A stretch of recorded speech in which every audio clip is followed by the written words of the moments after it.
ԱՄՆ-ի կառավարության կողմից ֆինանսավորվող հազարամյակի մարտահրավեր կորպորացիան Վաշինգտոնի իր կենտրոնակայանում երեքշաբթի օրը հրավիրել էր հարց ու պատասխանի ձևով հասարակական լսումներ։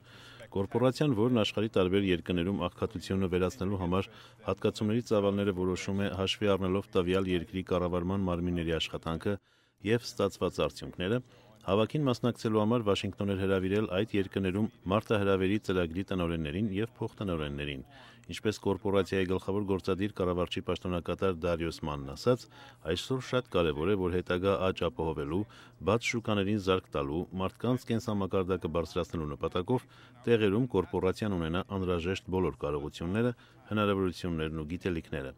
Հազարամյակի մարտահրավերը մինչ այժմ հաստատել է մոտ 7 միլիարդ դոլարի հասնող 19 երկրների զարգացմանը նպաստող հատկացումներ, իսկ դրանց հաջող իրականացումը կախյալ է այս օգնությունը ստացող երկրների կառավարման համակարգից ու ժողովրդավարության առաջընթացից։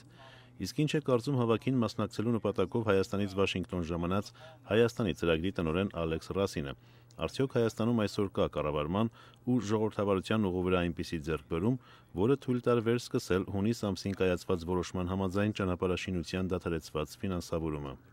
Նրա խոսքերով նման գնահատական պիտի տան քաղաքական փորձագետները, ոչ թե հազարամյակի մարտահրավերի անդամները։ Մենք կենտրոնանում ենք հաստատված ծրագրերը ուժի մեջ մտցնելու և իրականացնելու հարցերի ու խնդիրների վրա։ Ինչ վերաբերում է այդ գնահատականին, ասում է նա, մինչ այժմ փոփոխություն տեղի չի ունեցել դրանց մեջ։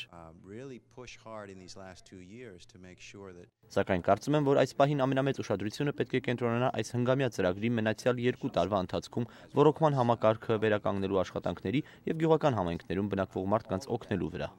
Մինչ այժմ հազարամյակի մարտահրավերը Հայաստանում ծախսել է հնգամյա ծրագրով նախատեսված գումարների միայն 1/3-ը։